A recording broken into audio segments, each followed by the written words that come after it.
So I got to see the firefighters today. That was kind of scary because they're technically the real police officers in town, you know. And I kind of like, was trying not to have like anxiety, but they were nice. And so later on, I started getting those like fake scam calls, and like there was like somebody from like Atlanta that called me and stuff, and I didn't answer because I didn't know what it is. It's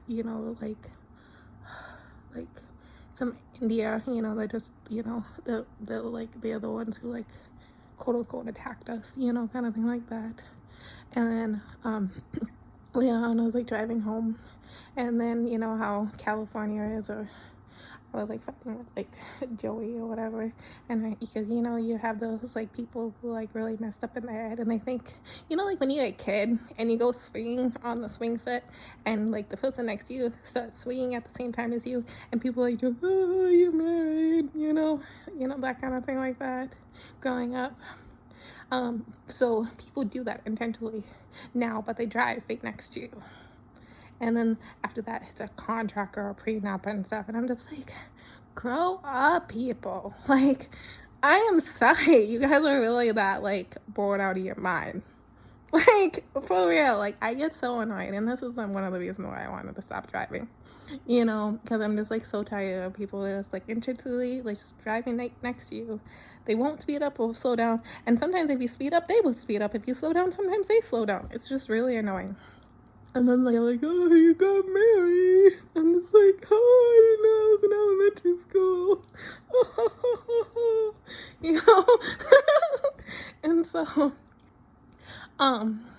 but I had like some monotone voices, and obviously they're like the semi-drivers, that's like the Golden Hawk community, kind of thing like that. Because way back in the day, they would like used to like, this is how I got fired at like one of my jobs, because they would just come in and harass me, thinking like I'm like the president of the United States, and I'm just like, I don't have the right to say any of this stuff. Like what you guys are saying is inappropriate, and I fought with them. I'm like, I can't be saying this stuff, and they're like, we don't care, we're gonna make you talk about this.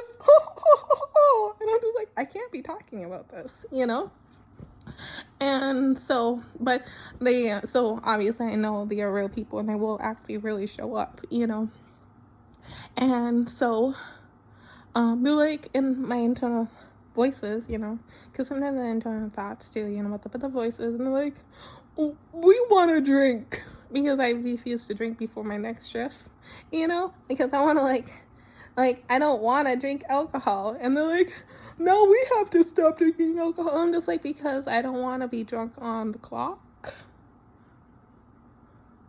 Like, you guys seriously just go around just, like, getting people fired. For what reason? Like, you can go to the bar anytime you want.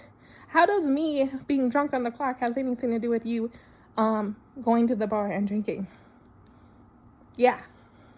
How do you sue that, too? By the way, any lawyer out there that's watching this video, because I am annoyed. This is like, I don't have PTSD over this, but this is not okay. If they want to go out and drink, that has nothing to do with me being intoxicated on the clock. Like, if I'm intoxicated on the clock, that should not determine on how much they can drink alcohol at a bar or at home or in, like,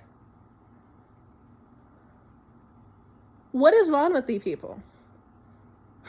I need a lawyer that can handle this stuff, because obviously we don't have any in the city.